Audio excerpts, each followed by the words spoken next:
They celebrated when I lost my baby. My own family. My mother, father, brother, sister. They all called it God's plan. Said I would have been a terrible mother anyway because I cared more about my career than children. Tonight at 2:30 in the morning, they desperately need me to save theirs. And they have no clue that the surgeon holding their grandsons lives in her hands is the daughter they threw away like garbage. The piercing sound of my pager slices through the dead silence of my apartment like a knife. After 8 years as a neonatal surgeon, that sound still makes my heart slam against my ribs. Somewhere out there a baby is dying and someone's entire world is about to collapse. I know that feeling. I've lived it. Dr. Hayes, we need you at Children's Memorial immediately. The voice on the other end is sharp, urgent, professional. No time for pleasantries when death is winning. Twin boys, 26 weeks gestation, severe respiratory distress. One has a suspected critical heart defect. You're our only option tonight. I'm already grabbing my scrubs from the chair beside my bed. In this business, you learn to move like lightning. Every heartbeat counts when you're fighting the Grim Reaper for a child who weighs less than a bag of flour. How long do we have? They're crashing fast, Dr. Hayes. ETA 15 minutes. Maybe less. My hands are steady as I pull on my shoes, muscle memory taking over. But deep in my chest, something cold and familiar stirs. An old wound that never quite healed, even after all these years of saving other people's babies. What I don't know yet, what will make this the most twisted, soul-crushing irony of my entire life, is that these dying babies belong to the family who destroyed me. The same people who told me I wasn't worthy of motherhood are about to get down on their knees and beg me to save their most precious treasures.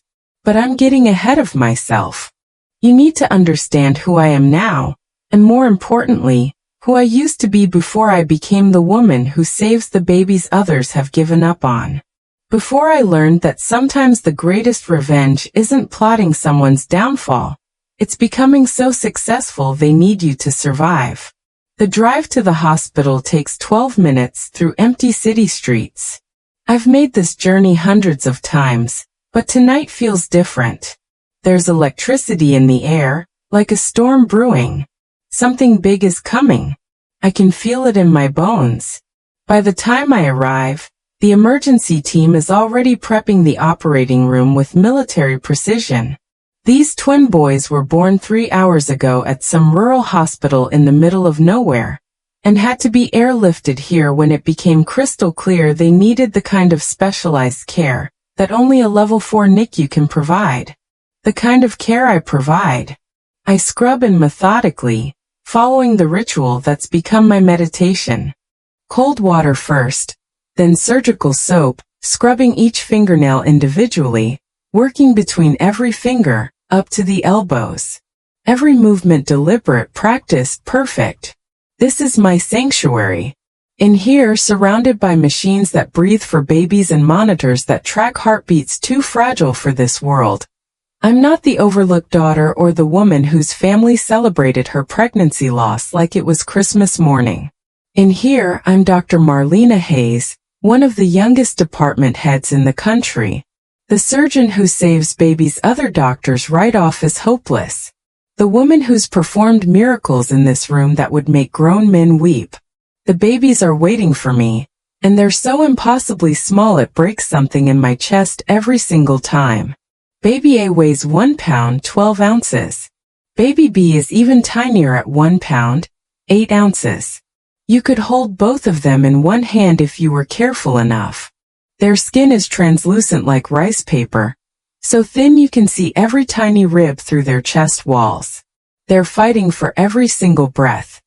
Their miniature chests rising and falling with mechanical precision from the ventilators that are literally keeping them alive. What's the family situation? I ask as I examine their charts, my voice steady and professional. Parents are in their late 20s, first pregnancy. The resident reports, flipping through paperwork. They were camping with extended family when the mother went into premature labor. Had to be emergency airlifted. The whole extended family drove down from Montana to be here. They're all in the waiting room right now, scared out of their minds. Montana. The word hits me like a physical blow, and something ice-cold settles deep in my stomach. But I push it down, force it away. Lots of people live in Montana. Thousands of families. It doesn't mean anything. Except my hands are starting to shake slightly as I review the ultrasound images, the blood work, the initial assessments from the rural hospital.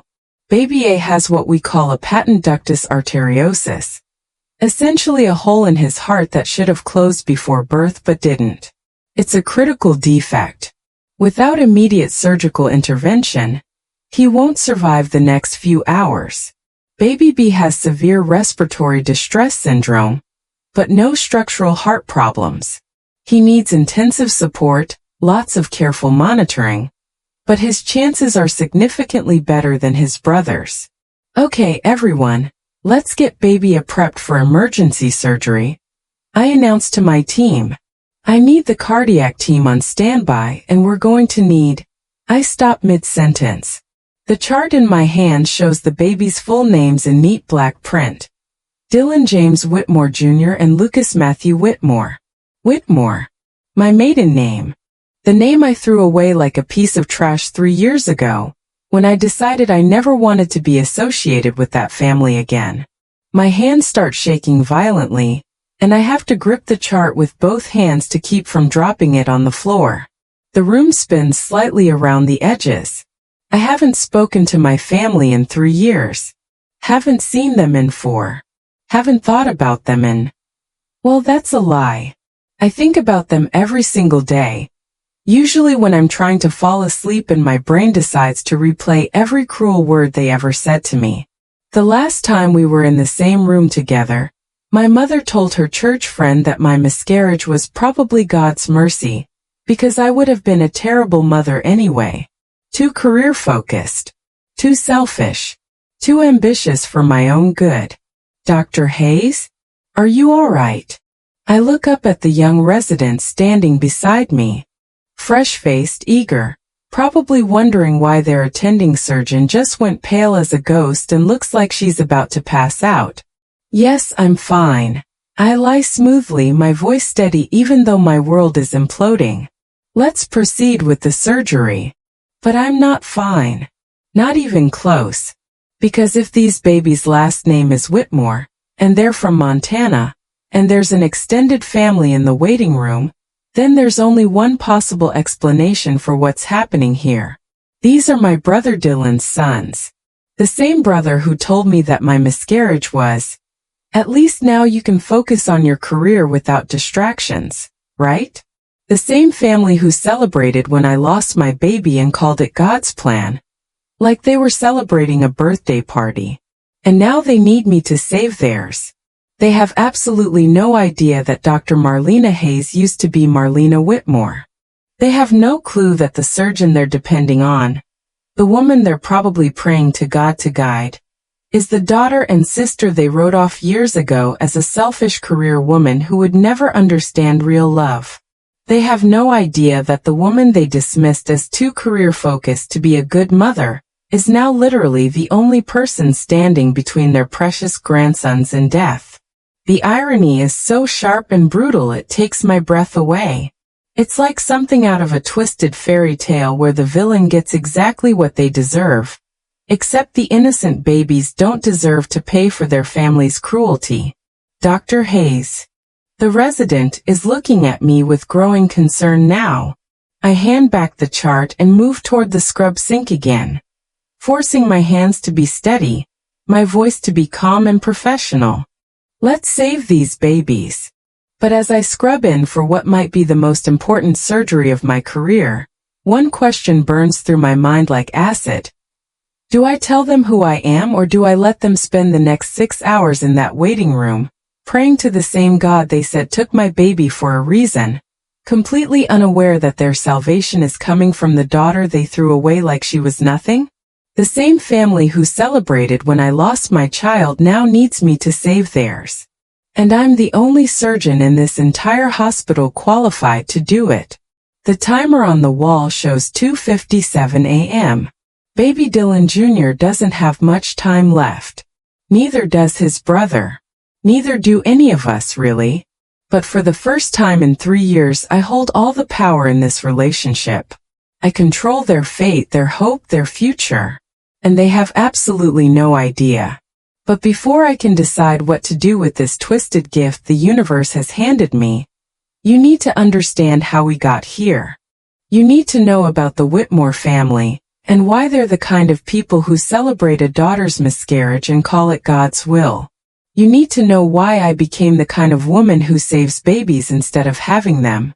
And you need to know why this night, this surgery, this confrontation, this reckoning was always inevitable. Because some stories don't end. They just wait for the perfect moment to come full circle and deliver the justice that was always coming. To understand the poison that runs through my family's veins, you need to know about the Whitmore household. We were the kind of family that looked perfect from the outside but was rotting from within.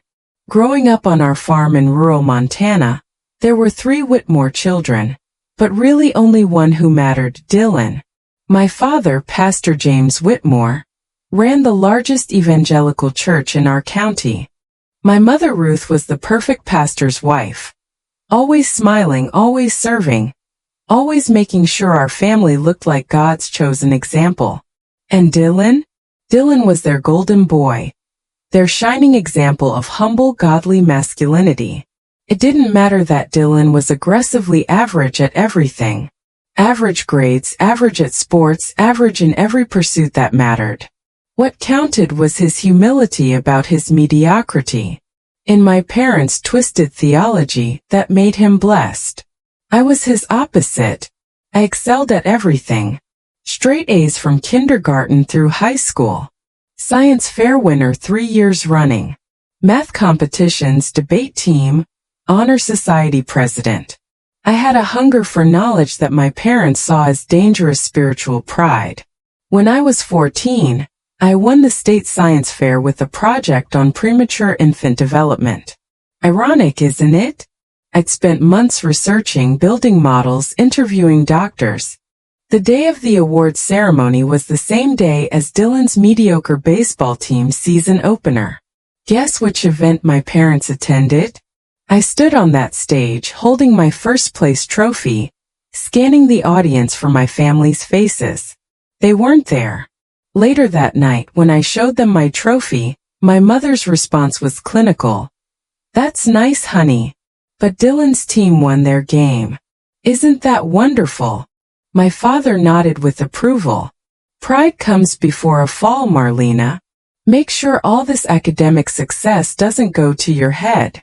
Dylan got a celebration dinner for hitting a single that brought in 1 run. This became the pattern of my childhood. Every achievement I earned was minimized.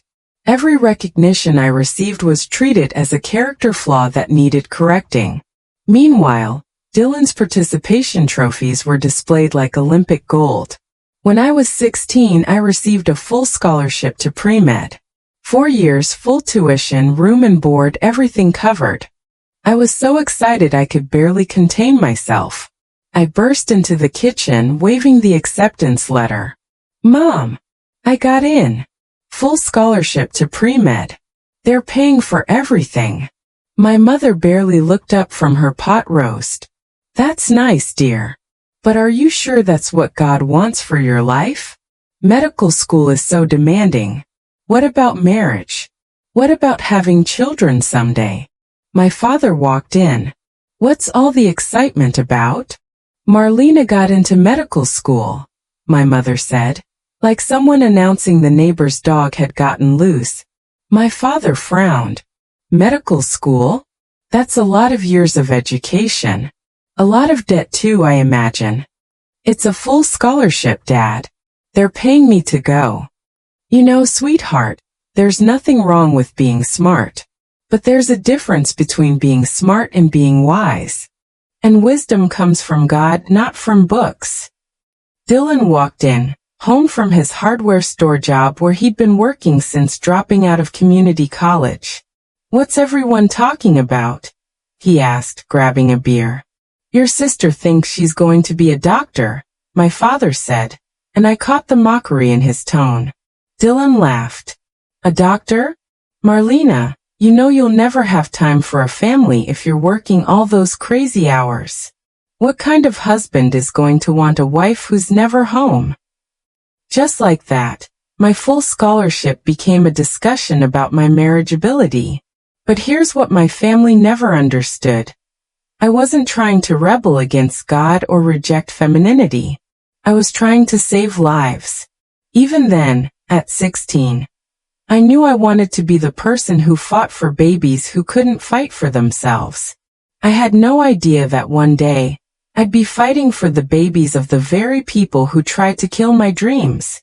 By 28, I had built a life that looked nothing like my family's vision. I was Dr. Marlena Whitmore, chief resident in neonatal surgery at one of the country's top children's hospitals. But I was lonely. That's when I met Marcus Rivera, a trauma surgeon with kind eyes and steady hands. Everything my family said I'd never find. A successful man who wasn't intimidated by my career, who actually seemed proud of my accomplishments. Our first date was supposed to be dinner, but we both got called into emergency surgeries. We ended up eating vending machine sandwiches in the hospital cafeteria at 2 a.m., still in our scrubs. You know what I love about you? He said, unwrapping his pathetic turkey sandwich. What? You light up when you talk about saving babies. Most people talk about their jobs like they're a burden. You talk about yours like it's a calling. For the first time in my life, someone saw my passion as a gift instead of a threat. We married 2 years later. His family was everything mine wasn't. Warm, welcoming, genuinely supportive. His mother, Carmen, a nurse practitioner, immediately understood my career. His father, Eduardo, treated me like the daughter he'd never had. For the first time in my adult life, I felt like I belonged somewhere. When I turned 30, we decided to start trying for children. I got pregnant immediately. I remember staring at that positive pregnancy test, hands shaking with joy and terror. After years of my family telling me I wasn't maternal enough, I was going to be a mother. Marcus cried when I told him. Happy tears, proud tears, excited tears. He immediately started planning the nursery, talking about teaching our child to ride bikes and helping with homework. You're going to be an amazing mother, he said. You already are, in a way. Every baby you save, you're already mothering the world. I called my mother to share the news. Mom, I have wonderful news. Marcus and I are expecting. Long pause. Oh, well, that's wonderful, honey. When are you due? Early October. I'm about 8 weeks along. 8 weeks? Isn't it a little early to be telling people? You know, anything can happen in the first trimester. For 12 weeks, I was the happiest I'd ever been. Then it started. Spotting at 11 weeks. Fatigue beyond normal, pregnancy exhaustion. Headaches. Blood pressure readings that kept climbing. Preeclampsia. Severe early onset preeclampsia threatening both my life and my baby's. At 14 weeks, I started bleeding heavily at work. Marcus found me in the bathroom, terrified, blood soaking through my scrubs. Emergency room. Ultrasound.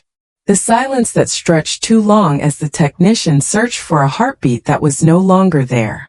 I'm so sorry, the doctor said quietly. There's no fetal heartbeat. I lost my baby on a Tuesday afternoon in March. Marcus held me while I cried. His family surrounded us with love and support. And then I made the mistake of calling my family. I needed my mother. Despite everything, I needed her to comfort me through the worst loss of my life. Mom, I said through tears. I lost the baby. Oh, honey. I'm so sorry.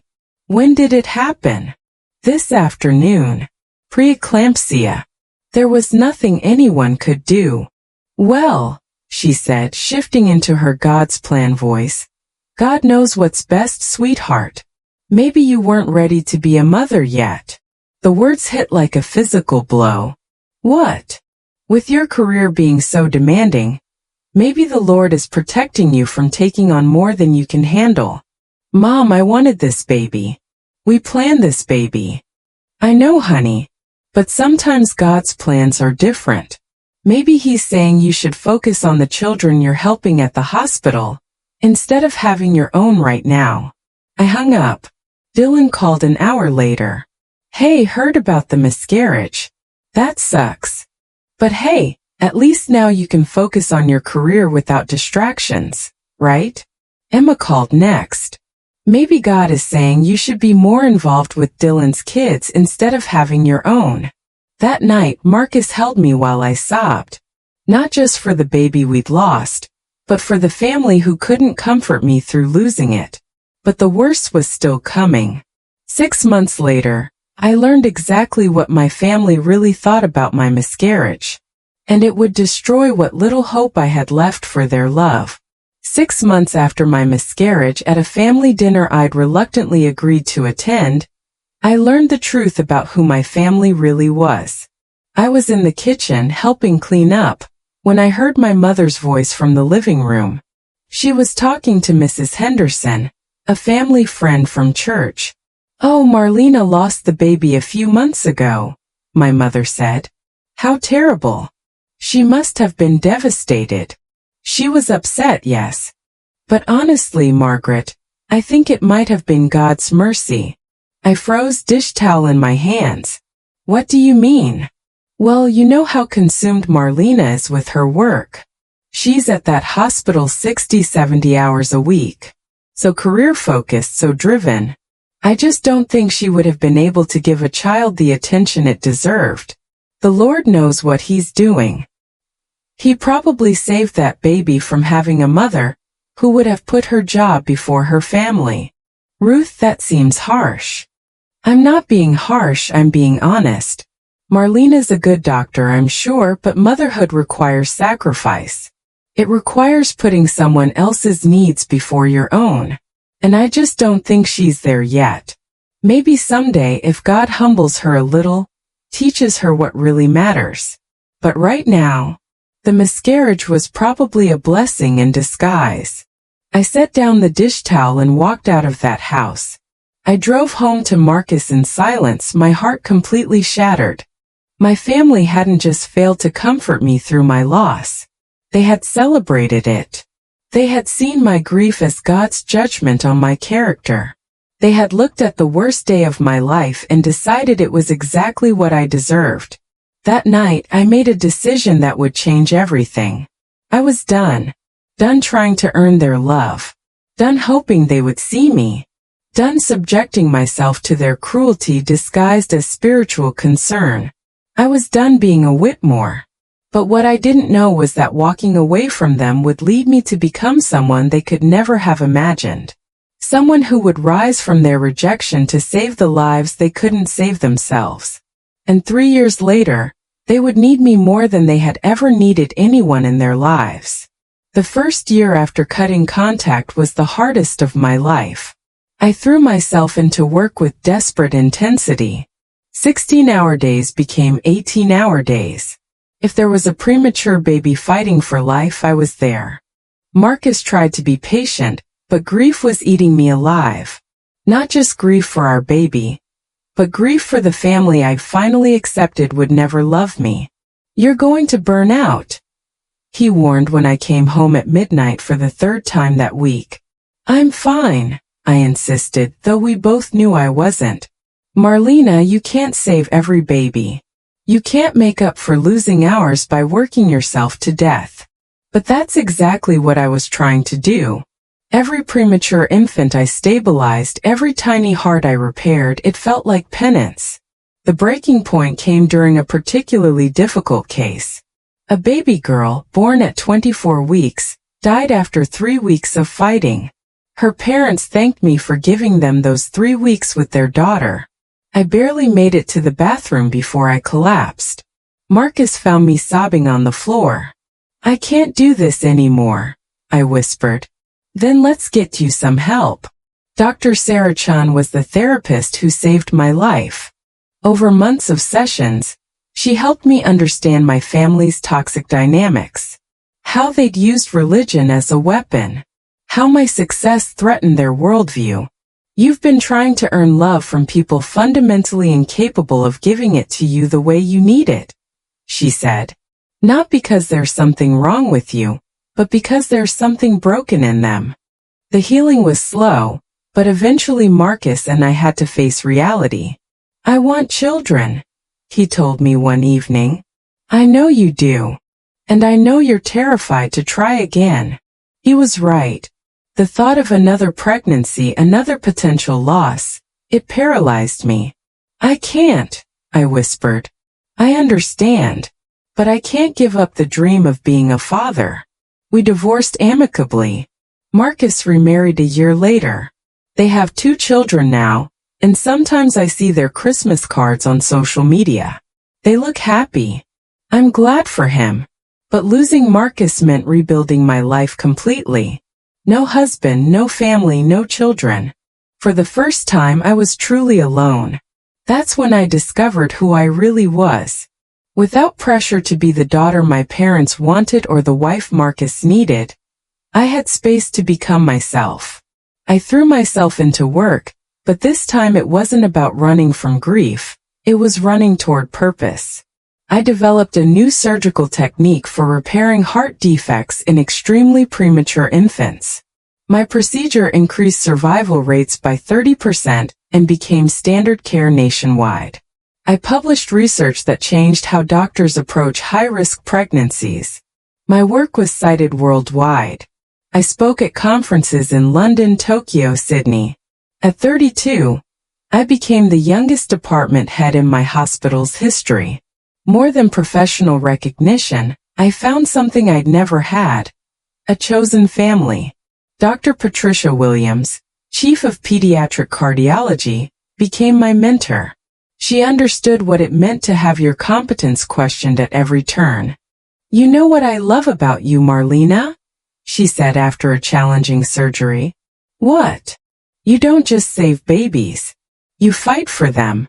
Some doctors see statistics. You see tiny people who deserve every chance at life.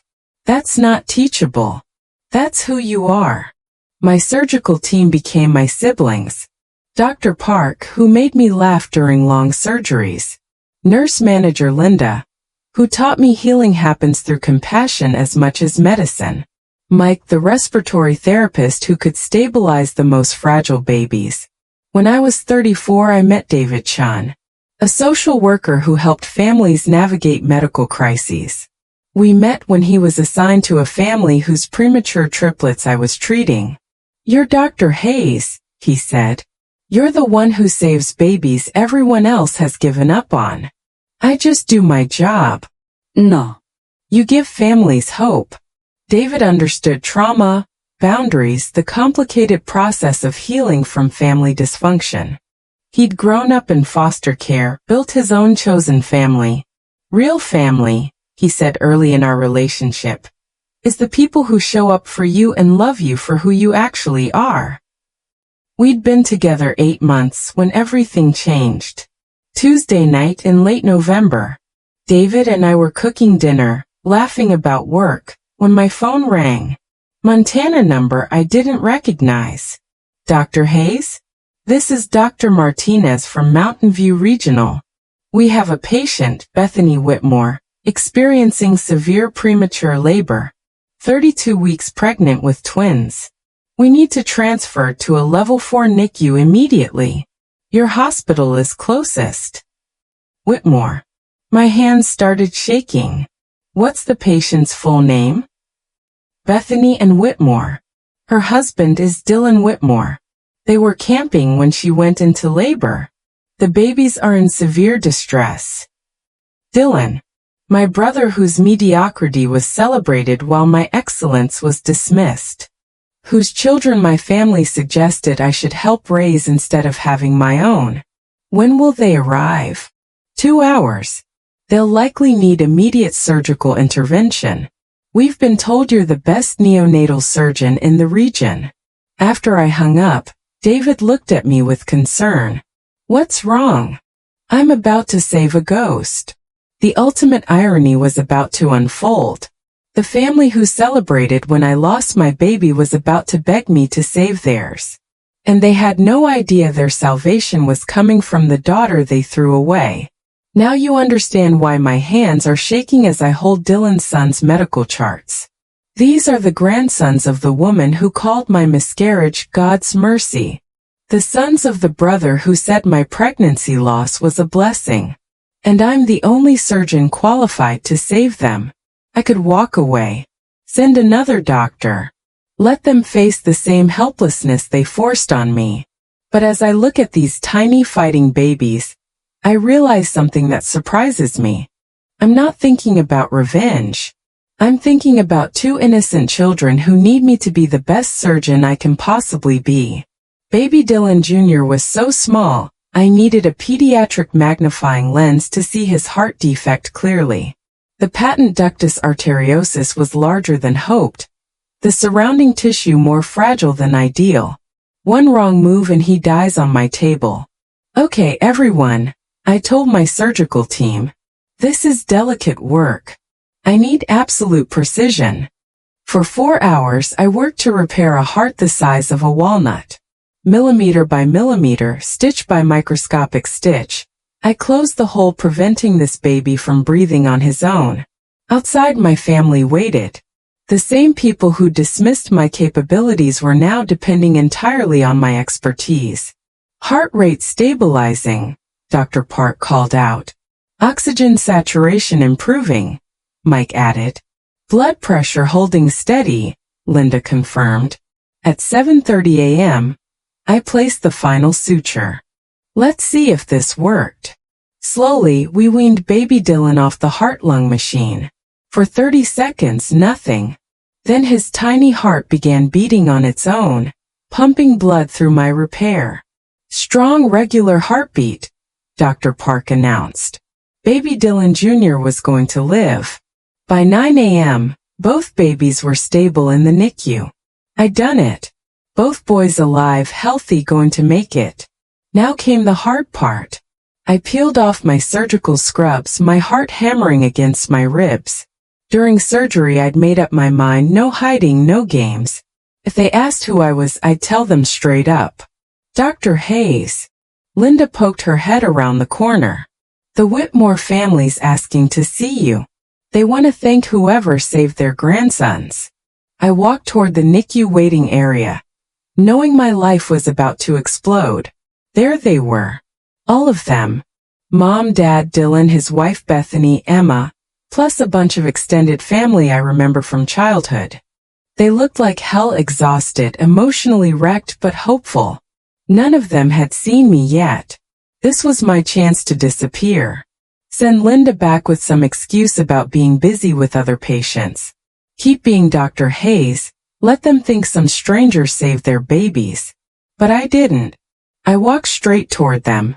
Mom saw me first. Her eyes went wide, confused, then shocked, then scared. Marlena. Everyone else turned. Dylan's face went white as paper. Emma actually gasped out loud. Dad's expression went through confusion, recognition, and what I can only call horror. Hello, Mother, I said, my voice steady as steel. What are you? How are you? What the hell are you doing here? Dylan stammered. I work here. I'm Dr. Marlena Hayes, head of neonatal surgery. I just spent 6 hours operating on your sons. Dead silence. Bethany, who I'd never met before, looked back and forth between Dylan and me like she was watching a tennis match. This is your sister? She asked Dylan. The doctor who just saved our babies is your sister? Dylan nodded, couldn't speak. The sister you haven't talked to in 3 years? Bethany pushed. Another nod. Bethany turned to me with this look I couldn't read. You saved my babies. I did my job. Your job, Dad repeated, his voice shaky. You're a doctor. I'm a surgeon, Dad. I fix hearts in premature babies. I've done over 1,000 surgeries like the one I just did on Dylan's sons. Mom's hand flew to her throat. You're the Dr. Hayes they kept talking about. The one who saves babies other doctors can't save. That's right. But your name, Emma said weakly. Hayes, not Whitmore. I changed it after my divorce. Decided I didn't want to be a Whitmore anymore. Those words hit them like a slap. Dylan finally found his voice. Marlena, I don't get it. Why didn't you tell us you worked here? Why didn't you say something when they brought the babies in? I stared at him for a long moment. When exactly should I have mentioned it, Dylan? Should I have called you 3 years ago when you told me my miscarriage was a blessing because now I could focus on my career? Should I have sent Christmas cards to the family who celebrated when I lost my baby? Bethany's face went gray. What?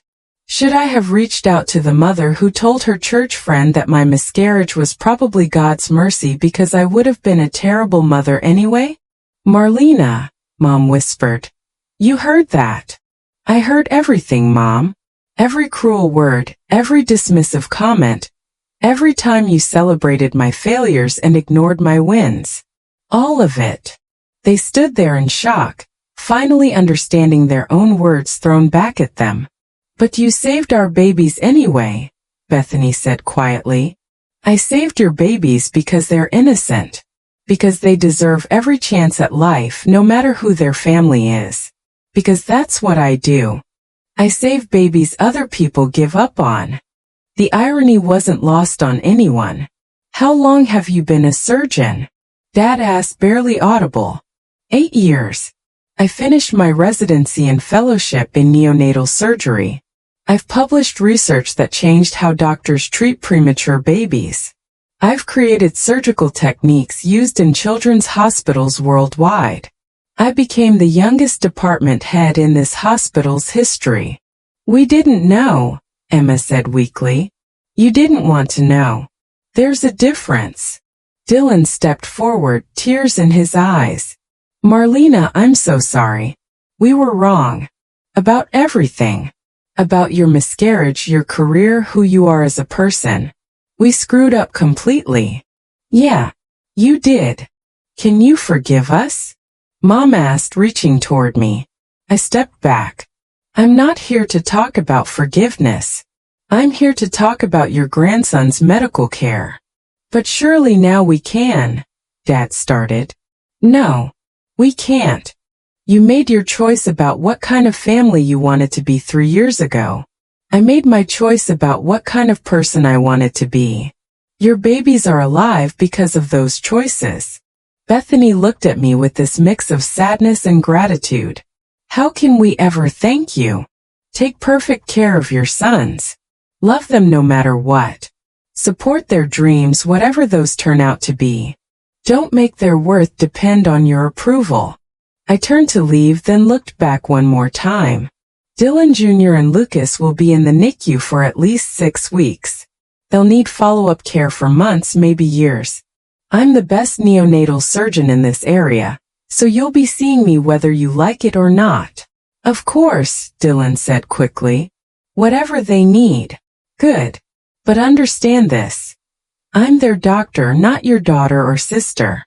Professional only. You'll get excellent medical care because that's who I am. But you won't get a relationship with me.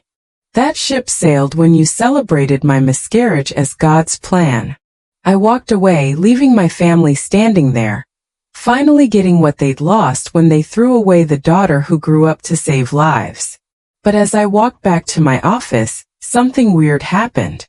I felt lighter. Not angry, not bitter, not vindictive. Free.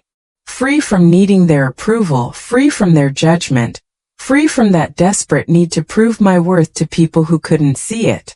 For the first time in my life, I was completely free, and it felt like I could fly. But my family wasn't done trying to fix what they'd broken. 2 weeks later, I'd find something under my office door that would test everything I thought I knew about healing, forgiveness, and what it means to truly let go. I found the envelope slipped under my office door on a Thursday morning. No return address, but I knew Mom's handwriting instantly.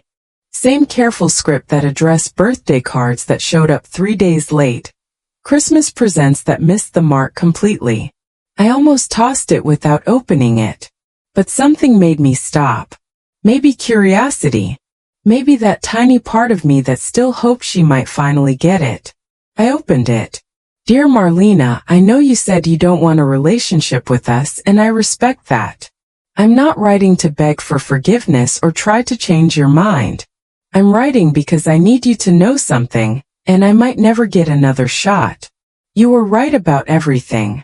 We failed you. Not just when you lost your baby, but every single day of your childhood. We taught Dylan that being average was fine if you were humble about it, and we taught you that being excellent was dangerous if you were proud of it. We were wrong about both. We were scared of your intelligence, your drive, your refusal to squeeze into the tiny box we built for what a Christian woman should be. Instead of celebrating the daughter God gave us, we tried to turn you into the daughter we thought we wanted. When you lost your baby, we should have cried with you. We should have held you and told you that your pain was our pain too. Instead, we used your tragedy to prove our own messed up ideas about your life. I told Margaret Henderson that your miscarriage was God's mercy because you wouldn't have been a good mother. That's the cruelest thing I've ever said about another human being, and I said it about my own daughter. I've replayed that conversation 1,000 times since Dylan's boys were born, and I finally understand what a monster it made me. You would have been an amazing mother. You are an amazing mother, to every baby you save, every family you heal. You found a way to nurture life that's so much bigger than anything I ever imagined.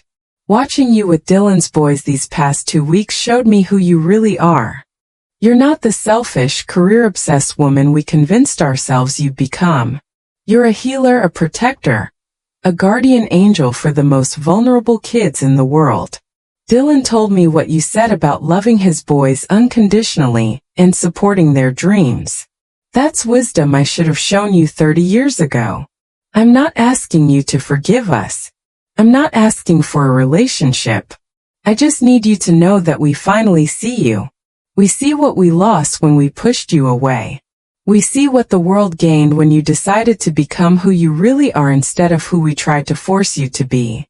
Your father cried when he realized what we'd done. Dylan hasn't stopped apologizing to Bethany for how we treated you. Emma keeps saying she wants to be like you when she grows up, even though she's 26. But none of that matters unless you want it to. I get why you changed your name. I get why you don't want to be a Whitmore anymore. We didn't earn the right to claim you.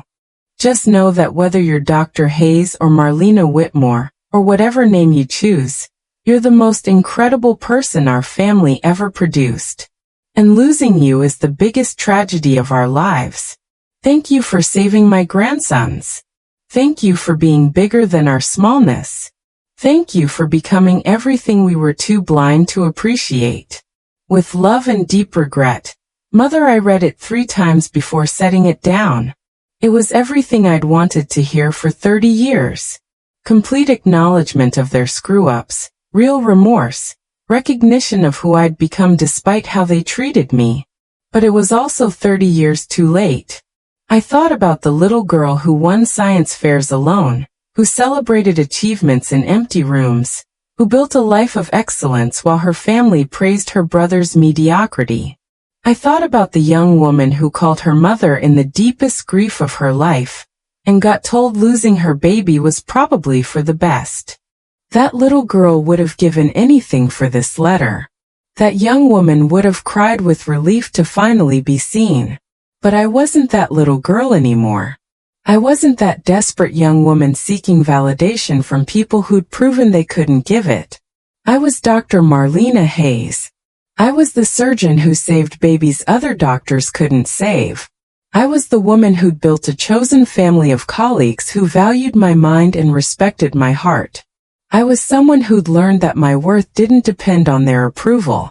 And that person didn't need this letter, beautifully written as it was. That afternoon, Dylan Jr. and Lucas got moved out of intensive care into the regular NICU.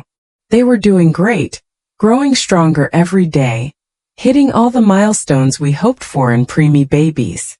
I was checking on them during evening rounds when I found Dylan sitting beside their incubators, reading them a story. "Dr. Hayes," he said when he saw me, jumping up. "How are they doing?" "Really well. Dylan Jr.'s surgical site is healing perfectly, and Lucas's lung function is getting better daily. They should be able to go home in 3 to 4 weeks." "That's amazing news." He paused, looking uncertain. Did you get Mom's letter?" "I did." She meant every word. "We all do. We know we don't deserve your forgiveness, but if there's any way..." "Dylan, stop." He went quiet. "Your mom wrote a beautiful letter. It showed real insight and genuine regret. I appreciate that." "But?" he asked, because he could hear the but coming. "But it doesn't change anything. You can't apologize your way back into a relationship. You can't write a letter that erases 30 years of damage. That's not how healing works." "So there's no chance? Ever?"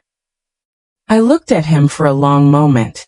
This brother who'd been praised for the very averageness I'd been criticized for rising above. "I don't know. Maybe someday. But not now. Not because I'm angry or bitter, but because I've built a life that works without you in it. And I'm not willing to risk that peace for the possibility of a relationship with people who might hurt me again." "We wouldn't. You might not mean to.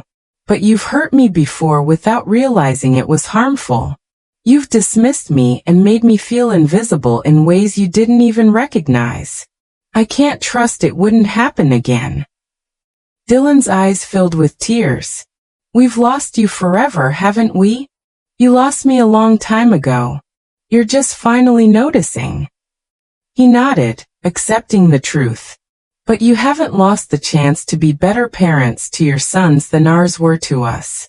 You haven't lost the opportunity to break the cycle. That's worth something." "How do we do that?" "Love them for who they are, not who you want them to be. Celebrate their achievements without comparing them to each other. Support their dreams even if those dreams don't match your expectations. And if they ever face tragedy or loss, hold them close instead of explaining why it happened." Dylan wiped his eyes. "Will you teach me how to be a better father than ours was? I'll teach you how to keep your sons healthy. The rest is up to you." As I left the NICU that night, I felt something unexpected. Hope. Not hope for my family of origin, but hope for the next generation. Hope that Dylan Jr. and Lucas would grow up in a home where their worth wasn't tied to conformity.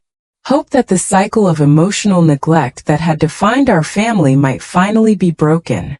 It wasn't my job to fix my family, but I could use my skills to give those babies the best possible start. And I could use my experience to help their parents avoid the mistakes that cost us so much. That was enough. More than enough. But the biggest surprise was still coming. 2 years later, my family would give me something I never expected. Something that would show me the true meaning of redemption doesn't always look the way you think it will. I'm in my office reviewing surgical notes when Linda knocks. "Dr. Hayes? The Whitmore family's here for Dylan Jr.'s follow-up. They brought something for you." I look up curious. The boys have been my patients for 2 years now, and our relationship with their family has stayed exactly what I said it would be. Professional, polite, boundaried. "What kind of something?" "See for yourself." Dylan appears in my doorway, carrying 2-year-old Dylan Jr., with Bethany behind him holding Lucas. Both boys are healthy, thriving toddlers who show no lasting effects from their premature birth. "Dr. Hayes," Dylan Jr. shouts when he sees me, reaching out his arms. Despite myself, I smile. "Hey, troublemaker. How you feeling?" "Good. Look." He points to a drawing in Bethany's hands. "I made you." Bethany hands me a piece of construction paper covered in crayon scribbles that might generously be called art. "He insisted we bring this," she explains. "He calls it, 'The Doctor Who Saved Me.'" I study the drawing seriously. There are stick figures that could be people, what might be a building, and lots of purple scribbles that Dylan Jr. probably thinks are very important details. This is incredible work, I tell him solemnly. I'm gonna hang it in my office. Really? Really? As I'm admiring his artwork, Dylan clears his throat. Dr. Hayes, there's something else. Bethany and I wanted to tell you that we're expecting again. A little girl this time. And we've already decided on her name. I look up waiting. Marlena, Bethany says quietly. We're naming her Marlena. For a moment I can't speak. You don't have to. That's not necessary. It's not about necessity, Dylan replies. It's about honoring the person who saved our sons and showed us what real strength looks like. I look at these two adults who've spent the last 2 years learning how to be better parents than they had as examples. I think about Mom's letter that I still keep in my desk drawer. Not as a keepsake, but as a reminder that people can change, even when it's too late to repair what they broke. Thank you. That means more than you know. After they leave, I do exactly what I promised Dylan Jr. I would do. I hang his artwork on my office wall, right next to my medical degree and board certifications. A drawing from a little boy who exists because I chose to be bigger than my pain. Who exists because I chose healing over hatred, medicine over revenge, purpose over bitterness. My phone buzzes with a text from David. Dinner tonight? Made reservations at that place you like. I text back. Perfect. I've got good news to share. The good news isn't about my family. It's about the family I've chosen, the life I've built, the peace I've found in becoming exactly who I was meant to be. My family celebrated when I lost my baby and called it God's plan. Then they begged me to save their premature grandsons. I learned that sometimes the greatest revenge is simply living well. That the most powerful healing happens when we refuse to let other people's cruelty define our worth. I learned that family isn't about blood or last names or shared history. It's about the people who see you, value you, and support you in becoming your best self. And I learned that the little girl who was overlooked and dismissed grew up to be the woman who saves lives and defines her own worth. Sometimes God's plan isn't what happens to you. Sometimes God's plan is what you choose to do with what happens to you. And I chose to save babies. I chose to heal families. I chose to build a life of meaning and purpose and love. I chose to fly.